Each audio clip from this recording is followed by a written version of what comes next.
السلام علیکم، welcome to my YouTube channel relation with اسلام۔ امید کرتی ہوں آپ سب خیریت سے ہوں گے۔ آج ہم پڑھیں گے صحیح بخاری کی حدیث نمبر 36۔ بسم اللہ الرحمن الرحیم۔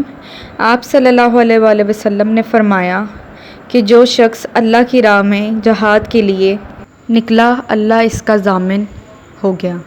اللہ تعالیٰ فرماتا ہے، اس کو میری ذات پر یقین اور میرے پیغمبروں کی تصدیق نے اس سرفروشی کے لیے گھر سے نکالا ہے۔ میں اس بات کا ضامن ہوں کہ یا تو اس کو واپس کر دوں ثواب اور مال غنیمت کے ساتھ، یا شہید ہونے کے بعد جنت میں داخل کر دوں۔ رسول اللہ صلی اللہ علیہ وآلہ وسلم نے فرمایا، اور اگر میں اپنی امت پر اس کام کو دشوار نہ سمجھتا تو لشکر کے ساتھ نہ چھوڑتا، اور میری خواہش ہے کہ اللہ کی راہ میں مارا جاؤں، پھر زندہ کیا جاؤں، پھر مارا جاؤں، پھر زندہ کیا جاؤں، پھر مارا جاؤں۔ اس سے ہمیں پتہ چلتا ہے کہ جب بھی کوئی مسلمان اللہ تعالیٰ کی راہ میں اللہ تعالیٰ کے لیے جہاد کے لیے نکلتا ہے تو اللہ تعالیٰ بھی بدلے میں اسے اپنے فضل و کرم سے انعامات سے نوازتا ہے۔